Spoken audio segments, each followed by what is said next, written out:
Hey guys, I'm Matt. Welcome back to my kitchen. A few months ago, my friend Shreya from BuzzFeed India challenged me to try Maggi noodles for the first time and then make an original recipe with them. So what I did was take instant noodles and turn them into an unnecessarily complicated and time-consuming sandwich. Why has he made a 2-minute recipe into a 20-minute recipe? I've learned a lot since then, which is good because now I have been issued yet another challenge, this time from the Philippines.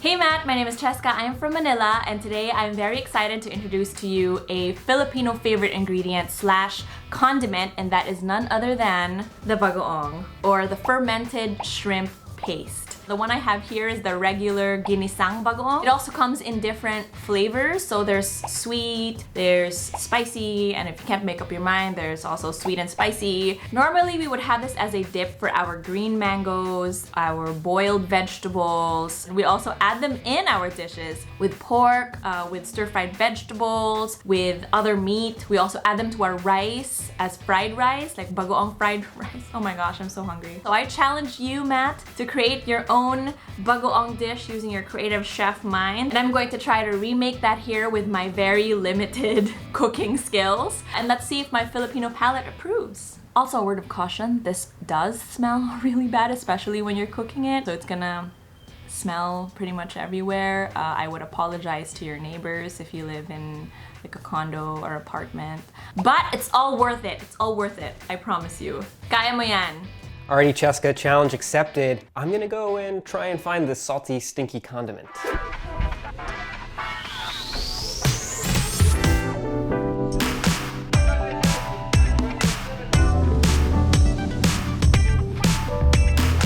Here it is in all of its glory. This is ginisang bagoong. There's some oil on the top there. You can see like what I think are the little shrimp floating inside.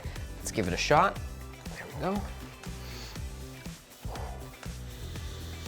It's very stinky. It's definitely sort of fishy. It's got that ocean smell. It's a little bit unctuous. It's got like, ugh.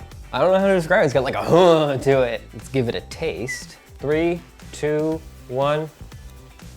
Okay, wow. Definitely salty. Umami? My plan is to make a few dishes, use it, see how it's supposed to be used, what it's supposed to pair with.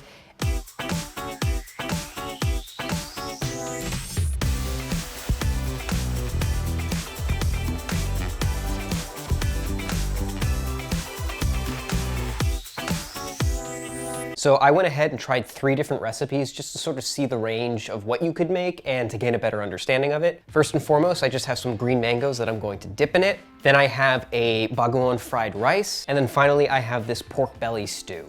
I have the green unripe mangoes. That looks like a generous helping.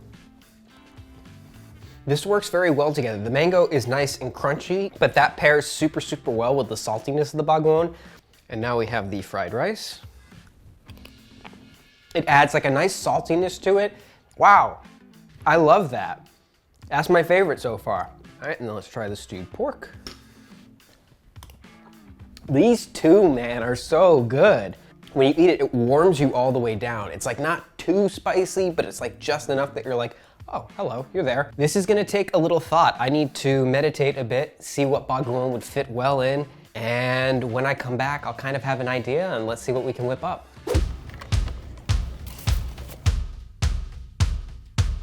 Welcome back. It is day 2. I had to take the night to think about things. I liked all the dishes I tried yesterday, but what really got me was how unique bagoong is. It's so strong, it's so fishy, it adds such a unique flavor to things, which then got me thinking about anchovies, another salty, fishy ingredient that I cook with a lot. And then that got me thinking about puttanesca, and so that's what I think I'm going to experiment with today, making a bagoong puttanesca.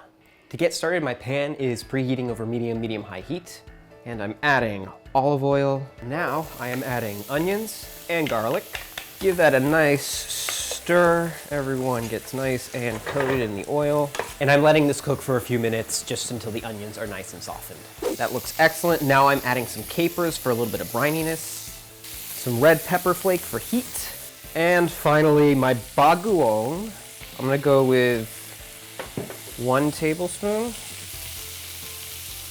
I'm gonna go with 2 tablespoons. That feels right to me. It's disintegrated and broken up really nicely into the sauce. I'm just gonna let this cook for a few more minutes and then check back in. And now that I have this nice umami, spicy, fishy, briny oil, it is time to add the crushed tomatoes, stir, and let that cook down for a few minutes. My sauce is looking great. My pasta is cooking for about 1 minute shy of the package instructions. I just want to give it a little taste and make sure everything is working. I don't really taste it. Call it 3. Okay. Ooh.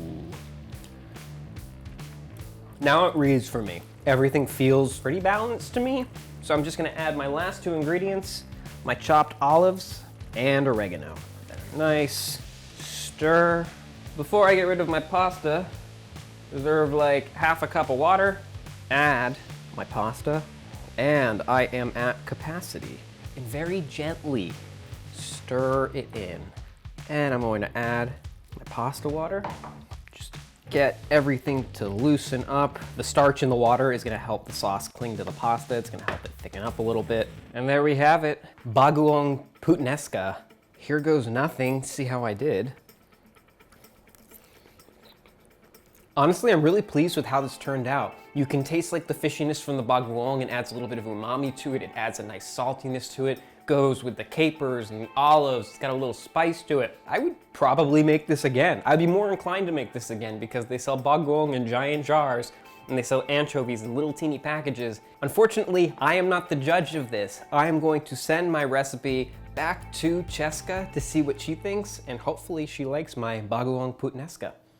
So I just finished recreating Matt's recipe on the bagoong. So I just made this bagoong pasta. I was very nervous to make it at first. One, because I've never made pasta in my life. While I was making the sauce, I made it a point to try it every now and then, and I couldn't really taste the bagoong so much. So I added like 2 more tablespoons. Okay, so I guess now is the moment of truth. I'm gonna give my honest feedback.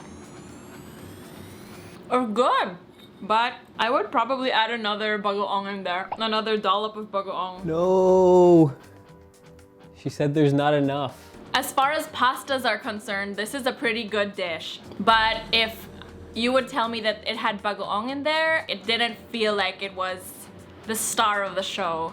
If you disagree with how I thought of this dish, please let me know in the comments below, or you can take it to me personally on my Instagram at Francesca. But thank you so much, Matt, for giving me this opportunity to exchange cultures with you. Bye! No hard feelings, Cheska? They'll be around too. Hello, I'm jumping back on here. So I just had dinner with my family and I just wanted to do like a follow-up, and some of them actually tasted the bagoong in the dish. My brother-in-law found it too salty, probably because I added too much bagoong, but my father-in-law thought that it was perfect. I guess it's the preference and what you're expecting from the dish. So, bye, Matt! Oh, yes!